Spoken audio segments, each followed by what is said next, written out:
The best way to judge the growth of the sport through the women is probably looking at the women's head.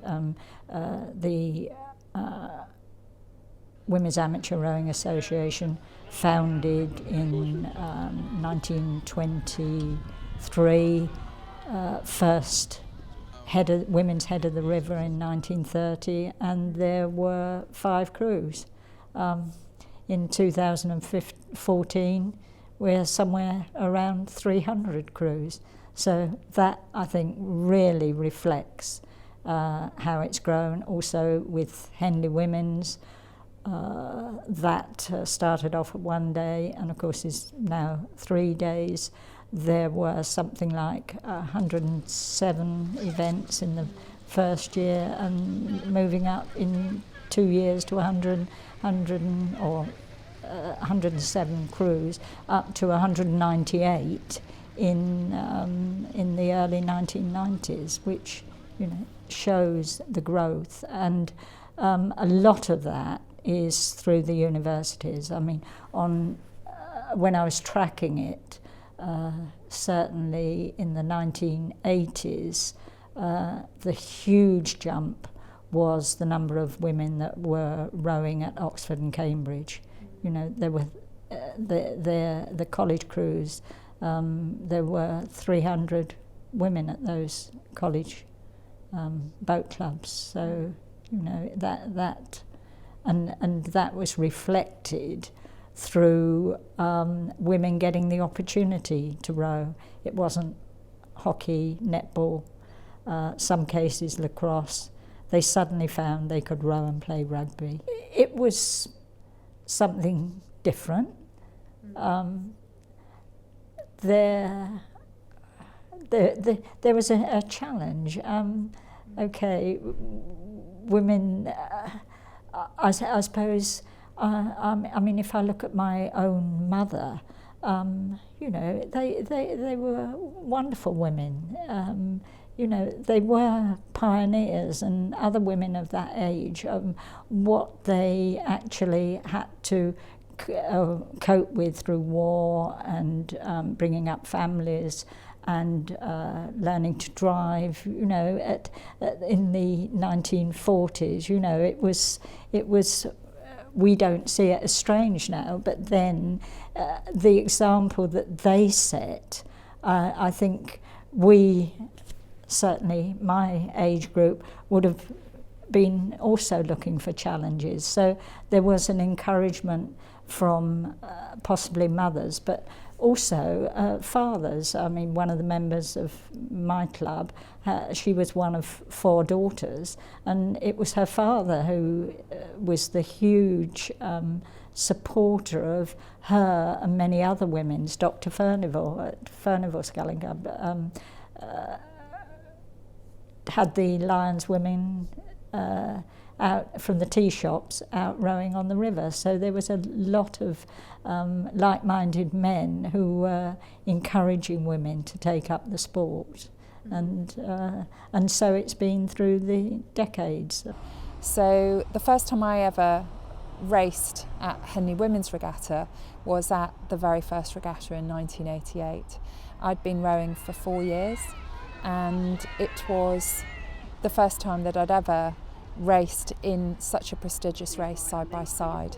And I was rowing for Thames Rowing Club, and we were racing the national team, and they were the team that was hoping to go to the 1988 Olympics, and we had the most fantastic race.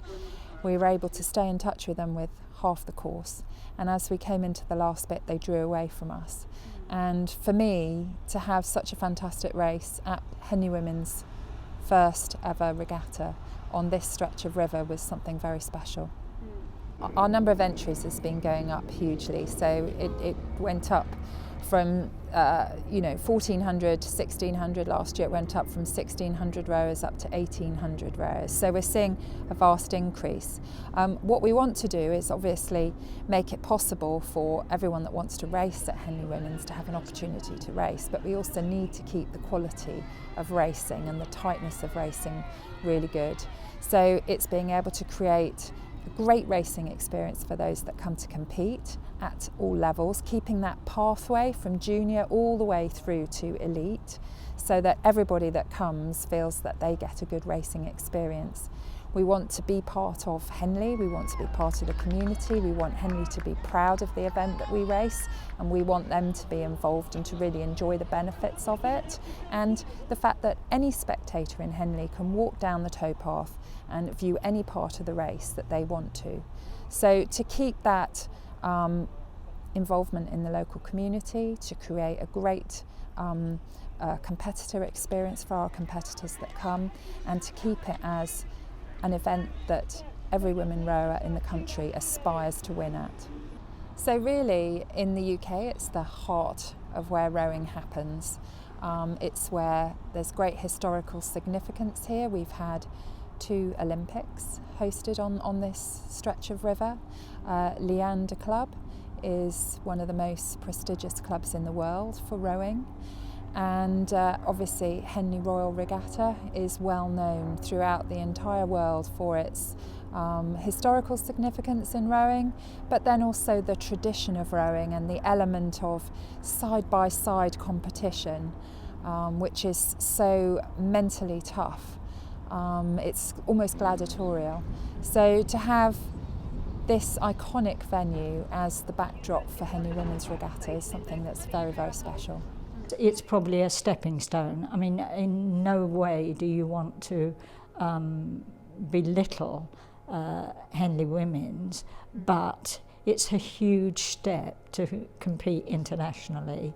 And the more that some of these nations are able to come to our event, Henley Women's or the Women's Head, and go to some of the other European regattas, it's a stepping stone for them, you know, because if I remember back to certainly my own rowing internationally, we'd never rowed on a multi-lane course. We didn't know what a multi-lane course was.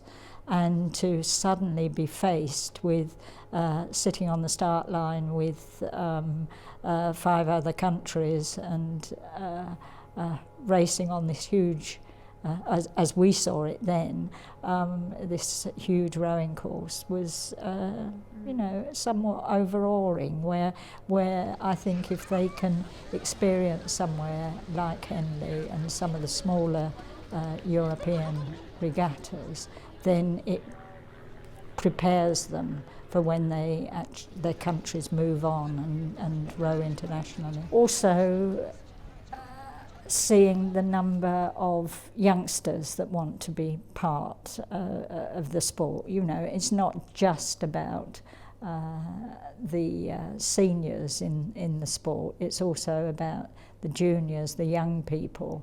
After the Olympic Games, where, you know, you'd got 70 young girls all on waiting lists wanting to take up rowing. I mean, that is absolutely incredible. I mean, I remember back in the 80s when the Commission was working with the national championships, where initially we just had 2 events in the national championships, a sculling event and a Cox Fours. And we gradually, during the 80s and 90s, increased that to having an equal number of events. I mean, you know, that was fantastic, and that reflected, because that wasn't just senior women, that was junior women, and it reflected the number of youngsters that were joining our clubs. I'm really excited, still excited, about the growth of women's rowing. I would like to think that that will be reflected worldwide. I know it's hard work. I know the FISA Development and Women's Commission are doing a lot of work, but we've somehow got to find a way to have more countries part of the world events rather than mainly the recognised, shall we say, the European and Commonwealth countries. It tends at the moment not to have a wide enough span, and I still hope that during my lifetime I will see that change, and there'll be an equal number of women taking part in world championships to men. But any of these things we mustn't do for the sake of doing it. It has to be like any woman for any job, the best person, and we have to ensure that we get our standards to the right standards to be worthy of taking part in our world events. We've got the competitors, so all the rowers, all the way through from the young ones, 15, 16-year-olds, all the way through to some of us older lot who might be in our 40s racing. We also have a huge number of volunteers, regatta makers involved in making the regatta happen from the committee, and the committee's over 30 people who all have individual responsibilities, through to the 80 to 100 umpires that we have involved in umpiring over the 3 days. We also invite people to become friends of the regatta, to come and watch, but also add a financial support to help make it happen. We have our partners, so we have our partners in Henley Royal Regatta who let us use the course, to our partners Copus Partnership who also let us use the land, to our different partners who make it possible with regards to using tents, to using live streaming, to hosting our website. And then what we've also done is we've really tried to embed the regatta in the local community. So as part of that, we set up a scheme called Crew Hosters, where local families will opt to have crews to stay. So we have over 200 athletes that come from the States or from Europe, and they need somewhere to stay. We don't have enough hotels in Henley, in the local area. So a lot of them will stay with local families who we call crew hosters. So we invite them to be friends as well of the regatta and to come and watch and feel part of it. It brings in quite a lot of revenue into the town. A lot of our athletes eat in restaurants in Henley. We also want to encourage women in Henley to be aware of all these women coming from all over the world to come and race here. And we host a Henley Women of Inspiration networking breakfast on the Friday, and over the last 2 years we've had over 80 women come to hear people talking about how they got into rowing, how they've set up their own local business, and to see what's happening here so that they can feel part of the regatta too. On the other side, we like to get young people involved in volunteering. So we have one of the local schools, once they finish their GCSEs, it's a great time to come and be involved in the event, and they get to volunteer. They can volunteer at the event, and they get an opportunity to see all different elements of the regatta, whether it be a couple of hours helping out in the car park, selling programmes, running results up and down, helping out at the start. So they get a chance to see all the different areas of the regatta. We also have live streamed the regatta, and in order to involve local people, Henley College, we invited their media team if they'd like to come and actually man the cameras and film the event. So it's an opportunity for young people to get some valuable experience that will help them in employment, but also be part of something that's so special that's happening in their local area. They love it. They have a blast. It's hard work, it's 3 full days. with quite long hours. But we give them responsibility. We, give them an opportunity to do something, but how they do it is up to them. So they're getting a chance to have some input into how they go about doing what they're doing. They're getting an opportunity to get some work experience. It might not be what they want to go into at the end of the day, but having work experience is really important when you're talking about getting a job. And then with regards to some of the guys that came and filmed the regatta, for them, they're actually involved in something that's going out live on the internet that we had 32,000 people watching around the world. So, they're getting an opportunity to film something that's actually being used and is going out live over 3 days. So to have that experience is great for them. And they were so disappointed when we couldn't do it last year. But we'd really like to do the live streaming again for 2016. What I find pleasing is the fact that people within the sport want to officiate. They want to help to run the regattas, because if you look at sport generally and rowing as well, sitting around committee tables, you're not actually okay, you're making decisions, but the real being part of the sport is when you're out there for events, whether you're, the competitor, but in the main, to be an official at an event is what makes the sport, what makes you attend meetings.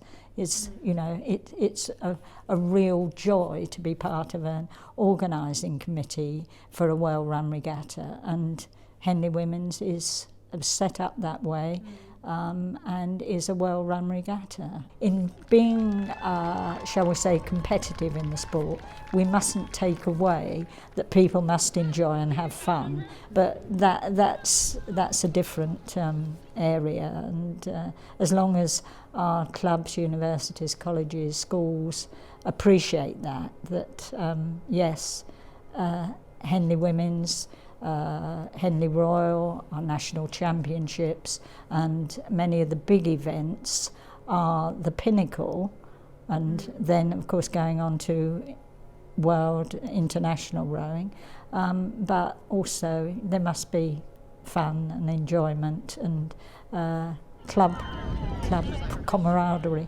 In fact, I was talking to several of the American parents at Henley Women's this year, and I said to them, actually you've brought something different. We're by nature, the Brits are perhaps slightly reserved, but you have brought this joy, this fun, this the way you wave your flags, you dress up, all of those things, which has been wonderful to see. It's made it, besides being a serious rowing event, it's also become a festival, which, that festival of rowing is just superb, and hopefully with the growth of women's rowing around the world, we're going to see even more countries. It would be lovely.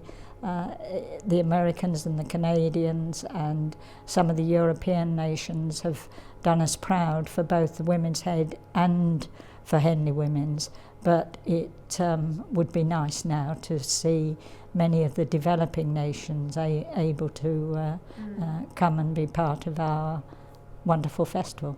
What gives me great pleasure is the Miriams, it is the Gwynns, the Anna Marie Phelps and Fiona Dennis, Judith Packer, and so many who have picked up the baton. It didn't end with them competing on the water. They're all there now, putting something back into the sport, and one of my pet hates is women that get to the top and then actually never create a succession. So always make sure that there's a succession there. because, you know, it's not just an individual ego thing, this ride on what you're putting in, but also, you know, women must ensure that they are giving the opportunities to other women. Someone, somewhere, has given them the opportunity. Please don't forget that.